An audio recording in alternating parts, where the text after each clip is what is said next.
Assalamualaikum warahmatullahi wabarakatuh.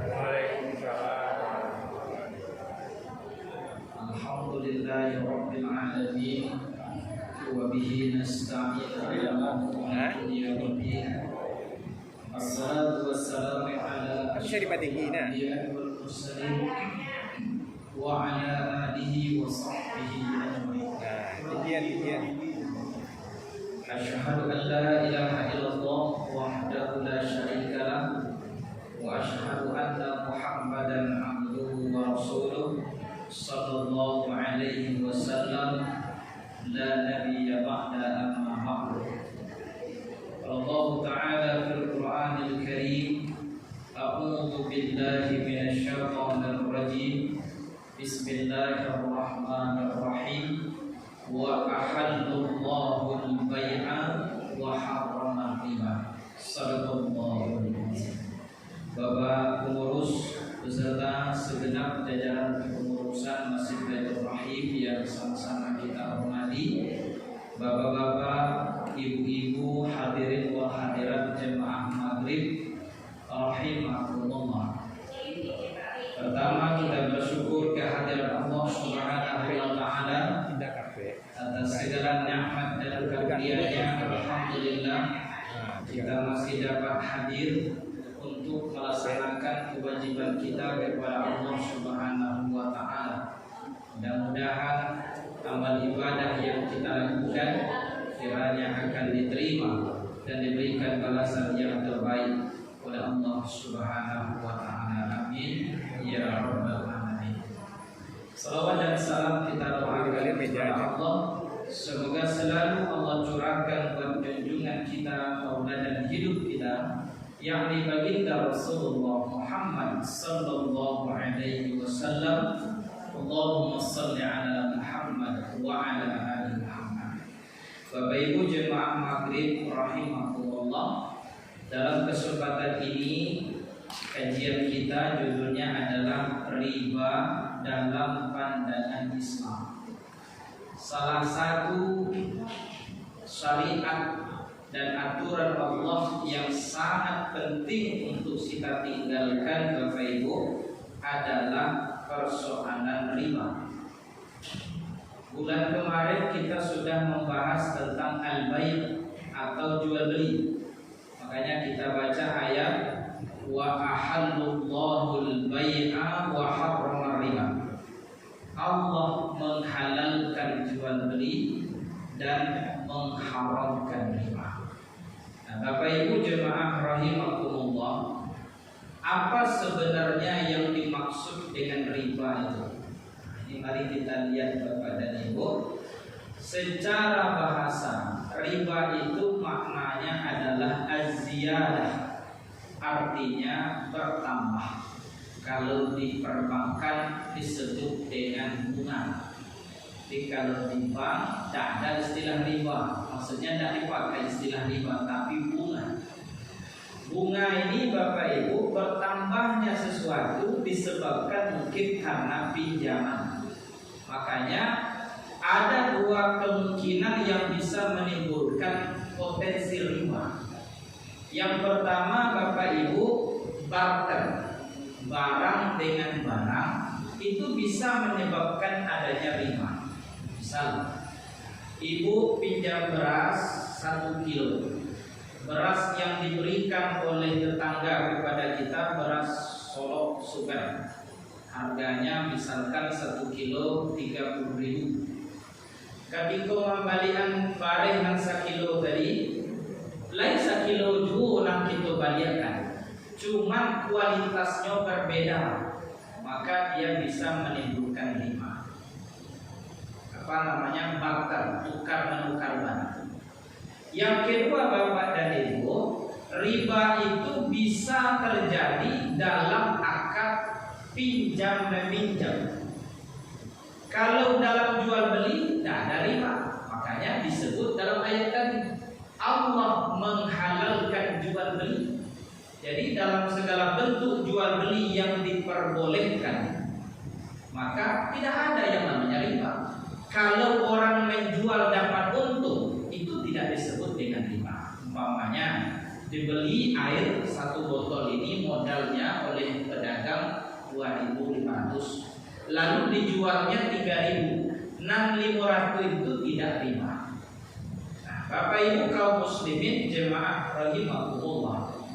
Jadi dalam pengertian riba secara bahasa, riba itu disebut dengan az-ziyadah, bertambah. Nah, lalu Bapak dan Ibu, kalau terjadi pertambahan itu disebabkan akad tadi, ya kan, pinjam meminjam atau adanya pertukaran barang dengan barang, maka ini dapat menimbulkan adanya peluang riba. Lalu Bapak Ibu, ketika riba itu kita lakukan, akad yang kita pilih itu dalam bentuk riba, maka ini sesuatu yang amat berbahaya. Bahkan yang sering kita dengar Bapak dan Ibu, dianalogikan di dalam hadis Nabi, seseorang yang terlibat dengan akad riba ini, yang paling rendah atau yang paling kecil dosanya itu seperti berzina dengan ibu kandung. Jadi kalau perbuatan zina itu perbuatan fahisyah, kata Allah dalam Al-Quran, kalau perbuatan zina itu dilakukan oleh seorang anak terhadap ibunya, tentu ini pun menjadi sesuatu yang amat besar.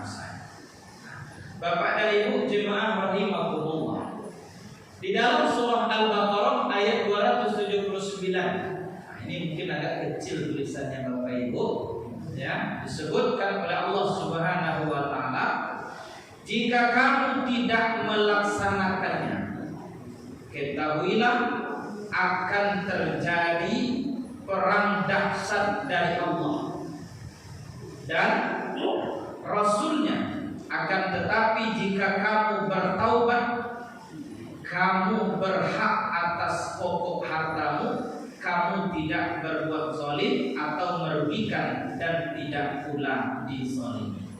Maksudnya begini Bapak Ibu, orang yang melakukan misalkan pinjam meminjam, kan ada modal yang dia berikan.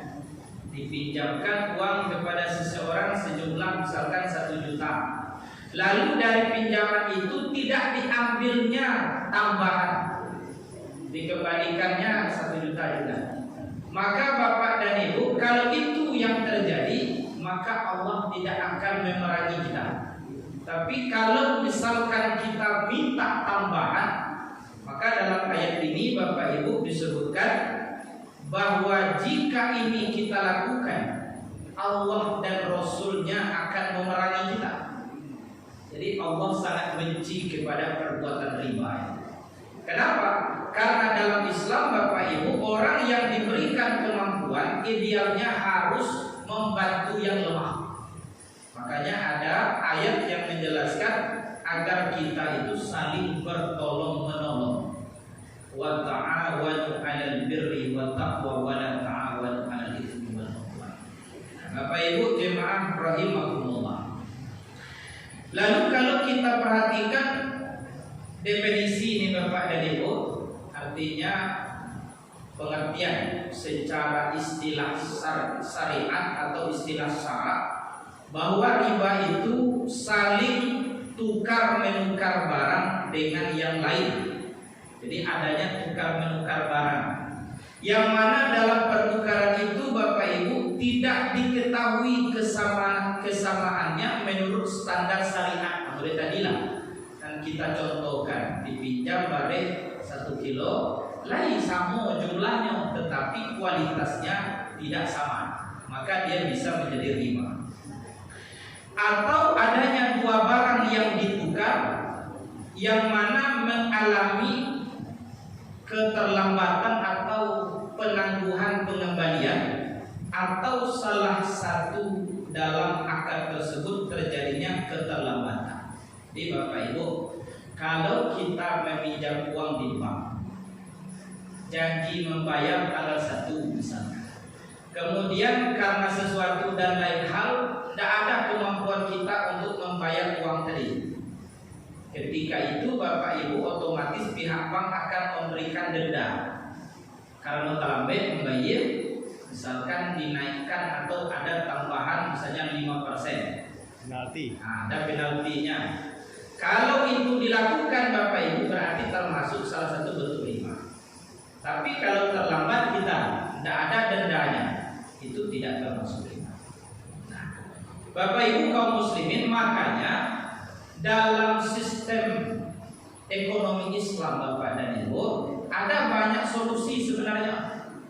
Misalkan kalau kita tidak mampu membeli sesuatu secara cash, maka dulu pernah kita sampaikan jual beli kredit itu diperbolehkan. Ini sebagai salah satu jalan. Umpamanya kita ingin membeli kendaraan, kita tidak punya uang senilai sekian ratus juta, lalu kemudian kita bisa membeli dengan cicilan, itu boleh selama akad yang kita sepakati, misalkan harga mobilnya atau harga motornya misalkan 150 juta, kita cicil selama sekian tahun, memang ditotalkan keseluruhannya tetap sesuai dengan akad yang di awal. Nah, jadi tidak ada masalah di dalam Islam kita misalnya membeli sesuatu secara kredit. Ini salah satu jalan supaya kita tidak terjebak dalam praktek-praktek riba. Sebab Bapak dan Ibu, dalam praktek riba ini tidak hanya orang yang menerima keuntungan yang akan berdosa, orang yang meminjam berdosa, orang yang mencatat akadnya tadi juga berdosa. Jadi 3 yang berdosa itu Bapak Ibu: orang yang memberikan pinjaman, orang yang mencatat akad terjadinya pinjam-pinjam itu, kemudian orang yang meminjam itu sendiri. Jadi orang yang terlibat dalam praktek riba, mereka semuanya akan mendapatkan laknat dari Allah Subhanahu wa taala. Begitu yang disampaikan oleh Nabi sallallahu alaihi wasallam. Nah, Bapak Ibu jemaah yang dirahmati Allah Subhanahu wa taala. Berikutnya Bapak Ibu, kita lihat Pak, ada dalil-dalil pengharaman riba. Nah, itu yang kita baca tadi pertama di dalam surah Al-Baqarah. Yang kita baca tadi Bapak Ibu ayat 275. Wa ahallallahu al-bai'a wa harrama riba. Allah menghalalkan jual beli dan mengharamkan riba. Ini jelas nih Bapak Ibu, Allah yang menyebutkan secara langsung. Jadi haramnya riba itu ada dalam Al-Quran. Jadi tidak menjadi katakanlah ijtihad dari para ulama. Sudah jelas hukumnya, sudah jelas ayatnya di dalam Al-Quran.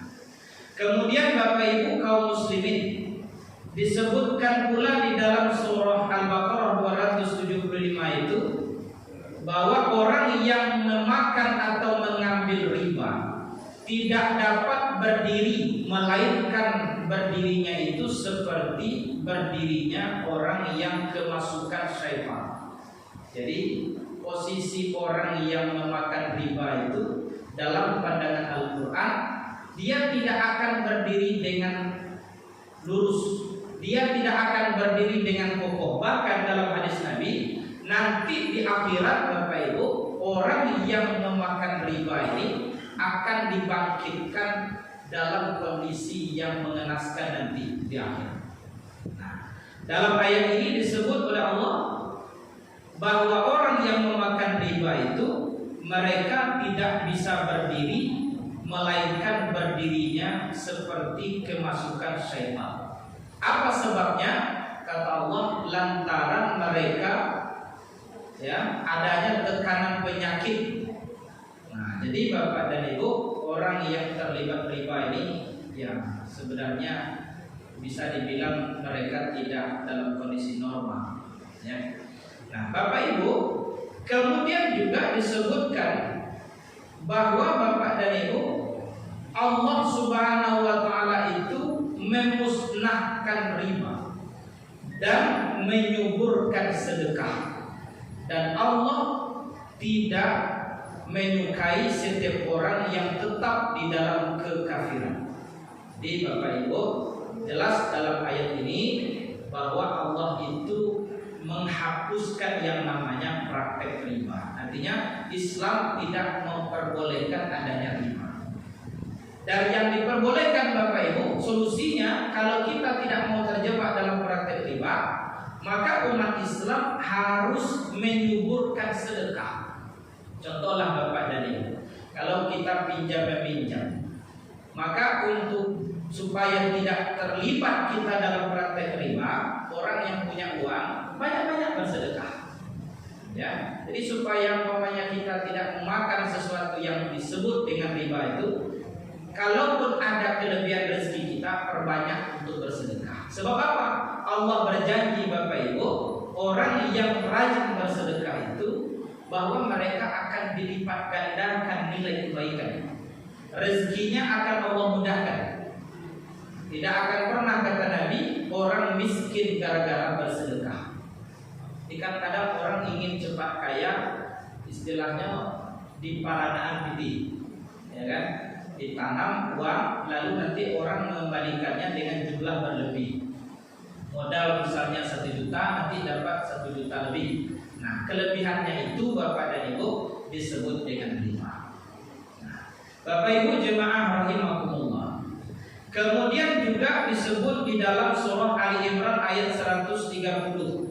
Wahai orang-orang yang beriman, janganlah kamu memakan riba dengan berlipat ganda. Lalu kalau ribanya sedikit, apakah boleh? Tetap tidak boleh. Ya, walaupun dalam ayat ini disebut tidak, Allah melarang untuk memakan riba itu secara berlipat ganda, artinya mengambil keuntungan berlebih, gitu kan? Kalaupun hanya sedikit, yang namanya riba tetap tidak diperbolehkan.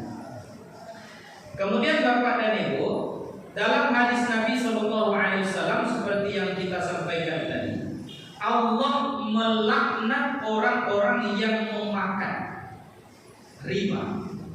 Kemudian orang-orang yang menjadi saksi, orang-orang yang mencatat. Jadi dalam praktek riba banyak pihak yang akan kena dosanya, yang akan dilaknat oleh Allah.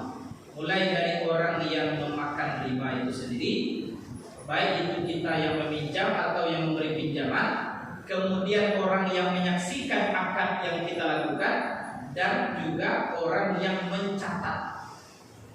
Jadi Bapak dan Ibu, semuanya akan mendapatkan laknat dari Allah Subhanahu wa Ta'ala.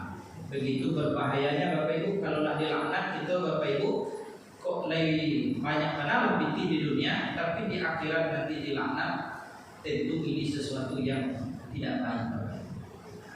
Kemudian Bapak Ibu jemaah rahimakumullah, banyak sebenarnya juga disebutkan dalam hadis Nabi bahwa dosa riba itu memiliki 72 pintu, dan yang paling ringan seperti seseorang berzina dengan ibu kandungnya sendiri. Jadi 72 pintu riba itu. Dan yang paling ringan kata Nabi seperti menzinahi ibu kandung. Nah, ini kan sesuatu yang sudah sangat berat juga sebenarnya Bapak Ibu ya. Nah, itu dalam hadis Nabi yang paling ringan. Bayangkanlah Bapak Ibu, yang paling berat tentu tidak bisa lagi kita lukiskan dengan kata-kata. Nah, Bapak Ibu jemaah yang dirahmati Allah Subhanahu wa Ta'ala, ada beberapa macam riba Bapak Ibu. Nah, ini kita jelaskan. Yang pertama disebut dengan riba nasi'ah. Nah, ini yang dimaksud dengan riba nasi'ah ini Bapak Ibu, adanya pertambahan bersyarat yang diperoleh oleh orang yang menghutangkan dari orang yang berhutang lantaran penangguhan. Jadi Bapak Ibu, misalnya begini, kita pinjam uang kepada seseorang, lalu dalam perjanjian pinjam-meminjam itu ada tempo yang kita sepakati. Seperti tadi, misalnya kita sepakat akan membayar itu tanggal 1 setiap bulan. Lalu ketika kita terlambat, di awal itu sudah disepakati, kalau terlambat sehari sekian dendanya, kalau terlambat seminggu sekian pula dendanya. Ini kalau terjadi Bapak Ibu disebut dengan riba nasi'ah. Riba tambahnya fikih tadi disebabkan kita sudah mensyaratkan di awal. Kalau terjadi keterlambatan dalam pembayaran, maka dia akan bertambah utangnya. Gitu. Yang kedua Bapak Ibu disebut dengan riba fadl. Nah, riba fadl Bapak Ibu adalah jenis jual beli uang dengan uang atau barang dengan barang disertai dengan tambahan. Nah, jadi ada jual beli di mana di dalamnya ada pertambahan, barang dengan barang atau uang dengan uang. Seperti tadi, kalau misalnya begini Bapak Ibu, kita mau pergi umroh atau mau pergi haji, uang kita rupiah, sementara kita ingin menukar dengan rial. Jadi Bapak dan Ibu, kalau jual beli itu dilakukan antara uang dengan uang, misalkan kita beli uang rial kan dengan uang rupiah, nilai mata uang mereka berbeda dengan kita. Lalu kemudian kita kan membayar sesuai dengan kurs mata uang. Kalau orang yang menjual itu kemudian Bapak Ibu meminta pertambahan, kalau berdasarkan macam riba ini bisa termasuk riba. Lalu bagaimana solusinya? Berapa kurs yang ada waktu itu, sebanyak itu kita bersama kayak menukar. Istilahnya nilainya setara Bapak Ibu. Uang kita misalnya 4.700 sama dengan 1 rial, ya kita bayar sesuai dengan itu. Nah, tapi kalau diambil pula keuntungan dari tukar menukar tadi, maka ini bisa menimbulkan peluang adanya riba. Samalah kita sampaikan tadi Bapak Ibu, ditukar 1 kilo beras Solo Super dengan 1 kilo beras Dolok misalnya, walaupun jumlahnya sama tapi kualitasnya berbeda, itu bisa menimbulkan riba. Nah itu Bapak Ibu ya, tidak selalu jumlahnya berbeda sehingga menjadi riba. Bisa jumlahnya sama tapi kualitasnya berbeda, itu pun bisa menjadi riba. Nah, jadi Bapak dan Ibu jemaah rahimahumullah, kemudian ada yang disebut yang ketiga itu riba yang artinya pertambahan yang disebabkan atas keterlambatan serah terima kedua barang yang diakadkan. Misalnya gini, Bapak Ibu membeli barang, lalu dalam perjanjian jual beli itu barang ini mesti diserahkan pada tanggal sekian.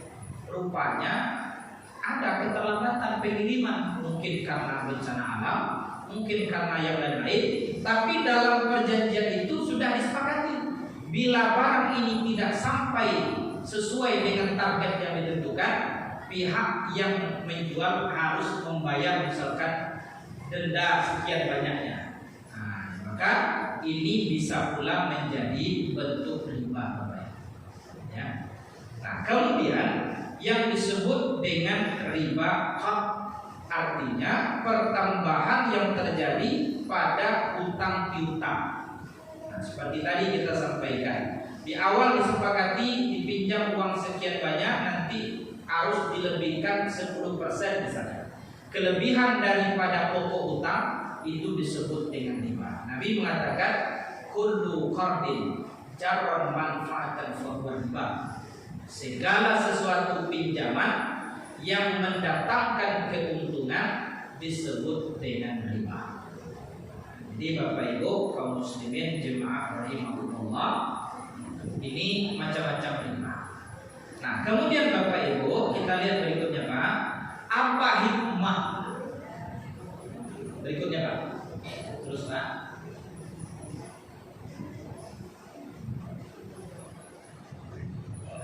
Ya, atasnya Pak. Ada beberapa hikmah Bapak dan Ibu diharamkannya riba itu.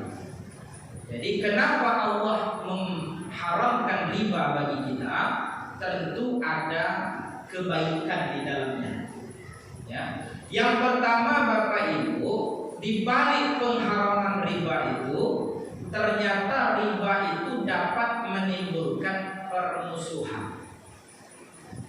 Dan dapat mengikis semangat kerjasama atau tolong menolong.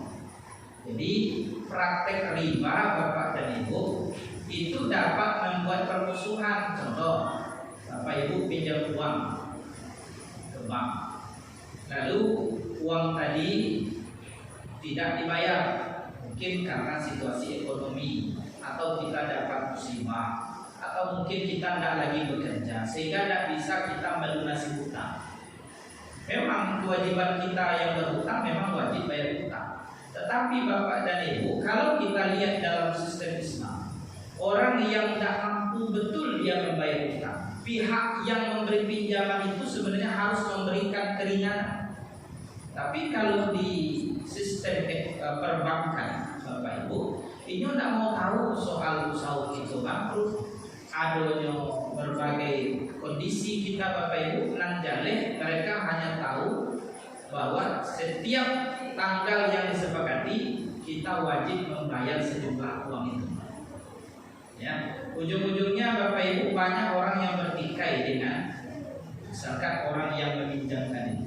Nah, jadi kalau praktek riba ini dilakukan, ini bisa menimbulkan permusuhan di antara manusia. Yang kedua Bapak dan Ibu, dapat menimbulkan tumbuhnya mental orang-orang yang pemboros, yang mana mereka ini tidak bekerja. Kenapa mereka bisa boros walaupun tidak bekerja? Karena mereka punya modal. Nyo berbanyak saja lagi pinjaman orang, nyo dapat kelebihannya, nan pokok intinya tidak berkurang, nyo bisa tidak bekerja, nyo hanya menerima kelebihan tadi. Nah, kan ada juga Bapak Ibu, misalkan di deposito uang di bank sekian ratus juta, nanti ada bunga. Kalau kita menabung di bank hanya untuk mendapatkan bunga, makan minum kita diambil dari bunga dan sekian persen itu riba. Tapi kalau kita menabung hanya untuk mengamankan katakanlah harta kita, lalu kalau pun ada umpamanya kelebihannya misalkan diberikan, kalau kita tabung uang 1 miliar misalkan, sebulan kita dapat 3 juta sebagai katakanlah bunga yang diberikan oleh pihak bank, nanti 3 juta pun dapat pakai untuk makan. Lalu kita misalkan supaya tidak karena ya wak daripada riba, lalu kita berikan misalkan kepada orang yang membutuhkan, boleh. Yang penting niat kita tidak boleh hanya sekedar mengambil keuntungan. Tapi kalau kita hanya untuk menyimpan supaya aman, itu tidak ada masalah. Kenapa? Karena ya kalau diletak di rumah khawatir juga kita, atau dibawa kemana-mana nanti dicopet orang, makanya ditempatkan yang di tempat yang dianggap aman. Bapak Ibu, kemudian riba itu salah satu cara penjajahan. Jadi orang bisa menjajah orang lain tanpa harus mengangkat senjata dengan sistem ekonomi ini Bapak Ibu. Jadi kita ini bisa terlilit utang dibuatnya. Kalau kita sudah terlilit utang, tentu akan bisa saja nanti Bapak dan Ibu orang semena-mena. Ini penjajahan ekonomi Bapak Ibu, ya. Makanya dalam Islam tidak diperbolehkan adanya riba. Nah, Bapak Ibu, di samping ada hikmahnya, ada dampak. Nanti Bapak dan Ibu, orang-orang yang melakukan perbuatan riba ini salah satu bentuk maksiat kepada Allah dan Rasul. Kan sudah jelas Allah mengharamkan riba. Nabi pun melaknat perbuatan riba. Lalu kalau itu kita lakukan, berarti kita sudah bermaksiat kepada Allah dan Rasulnya. Kemudian yang kedua, ibadah kita tidak diterima Bapak Ibu. Jadi kalau praktek riba ini kita lakukan, ya, maka Allah tidak akan menerima ibadah kita, tidak menerima amal soleh kita Bapak Ibu. Kemudian Allah tidak akan mengabulkan doa. Jadi pernah satu kali ada seseorang yang dengan pakaian busuk Bapak Ibu lalu mengangkat kedua tangan, ya Rob, ya Rob, ya Rob sampai 3 kali. Lalu kata Nabi, Allah tidak akan kabulkan doa si fulan. Ditanya oleh sahabat, ya Rasulullah, Kenapa Allah tidak mengabulkan doanya orang itu? Padahal dia sudah berdoa sangat khusyuk sekali.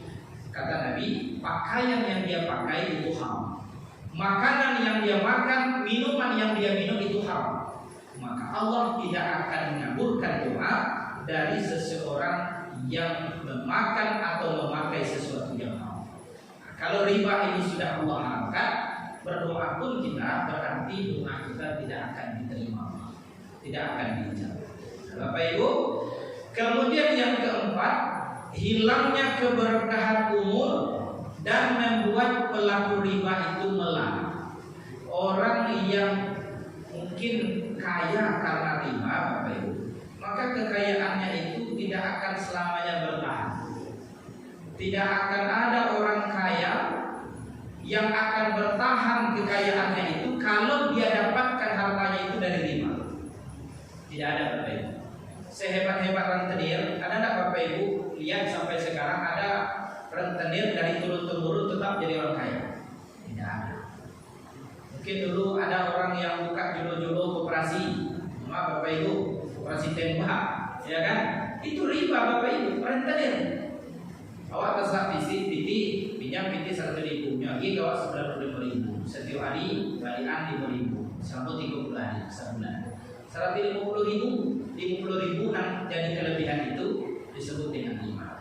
Tidak ada orang yang punya usaha rentenir itu Bapak Ibu akan bertahan kekayaannya. Lihatlah Bapak Ibu, dari tahun ke tahun 2007 ini kok lain mana capek kayanya, lihatlah Bapak Ibu akan cepat pula kekayaannya itu hilang. Itu kalau harta itu didapatkan dengan cara riba. Allah tidak akan memberikan keberkahan Bapak Ibu, baik pada umur kita ataupun akan membuat pelaku riba itu melar. Nah, itu. Kemudian berikutnya dapat menyebabkan kebangkrutan, bangkrut. Makanya negara yang sekarang Bapak Ibu, walaupun di dunia ini negara-negara besar, negara maju itu, mereka sudah mulai beralih dari sistem konvensional kepada sistem syariah. Walaupun di negara mereka tidak banyak muslim. Kenapa mereka beralih ke sistem syariah, sistem Islam? Karena mereka tahu Bapak Ibu, dalam sistem perbankan Islam itu memang ada prinsip al-adal, keadilan. Jadi kalau kita umpamanya bekerja sama di bank syariah, kan ada akad misalnya murabahah, nanam modal. Ketika modal itu diputar, ketika modal itu dibuatkan usaha, kalau beruntung sama-sama dibagi keuntungan. Tapi dalam sistem Islam, kalau misalkan usaha itu merugi, maka pihak pemodal dengan pihak pengelola sama-sama menanggung kerugian. Jadi ketika mandek umpamanya usaha, maka yang rugi bukan hanya orang yang dikasih modal, bukan hanya orang yang meminjam, tapi yang memiliki modal pun ikut menanggung kerugian. Kan ada prinsip keadilan di situ. Nah, kemudian Bapak dan Ibu, sistem riba itu adalah penjajahan ekonomi seperti tadi kita sampaikan, menjadi penyebab su'ul khatimah. Jadi orang yang praktek riba itu tidak akan mendapatkan husnul khatimah. Pasti dia akan mati dalam keadaan buruk atau su'ul khatimah. Kemudian terakhir Bapak dan Ibu, orang yang memakan riba akan dibangkitkan nanti di hari kiamat seperti orang gila dan kesurupan. Itu tadi kita juga baca di dalam Al-Quran, bahwa orang yang memakan riba itu berdirinya itu tidak kokoh seperti orang yang kesurupan. Nah, itulah Bapak Ibu, nanti di hari kiamat pemakan riba mereka akan dibangkitkan dalam kondisi seperti orang gila ataupun dalam kondisi kesurupan. Bapak Ibu jemaah yang dirahmati Allah Subhanahu wa taala, inilah kajian kita pada kesempatan ini. Ada waktu Bapak Ibu beberapa menit lagi menjelang waktu isya masuk. Kita beri kesempatan kepada Bapak yang di depan. Assalamualaikum warahmatullahi wabarakatuh. Waalaikumsalam. Menurut Ustadz, semua bank syariah yang ada di Indonesia ini mana yang benar-benar yang sudah menerapkan ini. Itu aja Pak. Ya. Nah, Bapak Ibu jemaah rahimahumullah, sistem perbankan syariah yang ada di negara kita, kenapa itu dilegalkan oleh pemerintah? Karena tentu ada dasar hukumnya. Bapak Ibu, di bank syariah itu mereka juga punya Dewan Pengawas Syariah Nasional. Dan berlakunya perbankan syariah itu disetujui oleh Majelis Ulama Indonesia lewat Dewan Syariah Nasional. Selama mereka memakai aturan-aturan syariah, maka mereka boleh dan mereka bisa dianggap sebagai bank syariah. Nah, mana di antara bank syariah itu yang sudah menerapkan aturan-aturan syariah itu, Bapak dan Ibu? Saya tidak dapat menjawab satu bank atau bank mana. Begini Pak Ibu, dalam sistem perbankan, kalaulah mereka sudah melabelkan banknya itu menjadi bank syariah, berarti Bapak Ibu secara tidak langsung mereka sudah mengikuti yang telah difatwakan oleh Majelis Ulama Indonesia. Jadi yang melegalkan itu di samping pemerintah, bank syariah itu ada fatwa MUI-nya Pak. Ya, di tahun 2004 misalkan itu ada fatwa Majelis Ulama Indonesia 24 Januari 2004. Apa isinya Bapak Ibu? Praktek pembungaan uang saat ini telah memenuhi kriteria riba yang terjadi pada zaman Rasulullah. Ini disebut dengan riba nasi'ah. Nah, dengan demikian praktek pembungaan ini termasuk salah satu bentuk riba. Dan riba itu ini kalau perbankan konvensional. Nah, ini jelas dalam fatwa MUI Bapak Ibu. Tetapi praktek penggunaan tersebut hukumnya haram, baik dilakukan oleh asuransi, perbankan, pasar modal, pegadaian, koperasi, dan lembaga keuangan lainnya, maupun dilakukan oleh individu. Nah, kalaulah kita mengikuti fatwa Majelis Ulama Indonesia berkaitan dengan halalnya kita dengan sistem syariah itu Bapak Ibu, maka insya Allah sistem perbankan syariah yang ada ini semuanya harusnya sudah menerapkan aturan itu. Makanya Bapak Ibu, kalau Bapak Ibu pergi ke bank syariah, Bapak pinjam uang, lalu Bapak tidak akan menemukan namanya adanya margin atau bunga. Tetapi akad yang akan ditawarkan kepada kita sebagai peminjam bisa dalam bentuk mudharabah bagi hasil atau murabahah, dan banyak lagi model-model akad yang lain. Misalkan ada yang menginvestasikan uang, lalu kita sebagai peminjam ini dianggap sebagai pengelola. Nanti hasil usaha yang kita lakukan akan dibagi sesuai dengan kesepakatan. Kalau dia merugi, ruginya juga akan dibagi sesuai dengan kesepakatan. Nah, jadi kalau sudah melabelkan bank yang misalnya Bank Syariah Indonesia, kan ada merek syariahnya itu Bapak Ibu, atau Mandiri Syariah, atau Bukopin Syariah, kadang ada BRI Syariah. Kalau dia sudah memberi label pada produk perbankannya itu dengan sistem syariah, tentu kita yakin Bapak dan Ibu mereka mematuhi apa yang sudah ditetapkan oleh Majelis Ulama Indonesia. Ya, kalau misalkan dalam prakteknya masih ada, ya kadang ada juga orang bilang Pak, ya nggak ada bedanya antara bank syariah dengan bank konvensional, hanya istilahnya saja yang beda. Sebenarnya Bapak Ibu, dalam Islam yang membedakan sesuatu itu salah satunya adalah akad. Kalau dalam sistem perbankan konvensional akadnya misalkan pinjam meminjam, lalu dalam akad itu ada syarat harus melebihkan sekian persen, itu disebut dengan bunga, marginnya itu. Tapi dalam sistem syariah, dalam akadnya itu ada katakanlah perjanjian bahwa ketika usaha tadi atau uang yang dijadikan modal tadi menghasilkan keuntungan, maka dia akan sama-sama mendapatkan keuntungan. Kalau yang nanti merugi, maka sama-sama menanggung kira itu Bapak Ibu sesuatu yang tidak merugikan, karena dalam prinsip muamalah di dalam Islam harus ada artinya keadilan.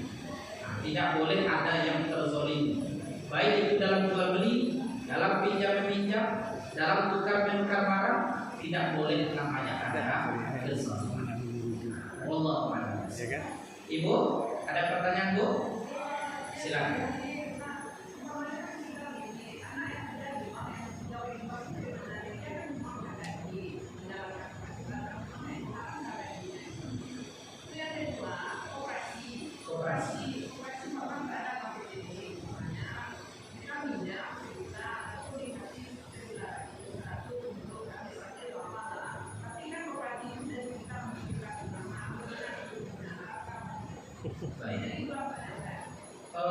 Yang agak jelas kita dengar itu hanya yang kedua. Nanti Ibu ulang lagi benar pertama ya.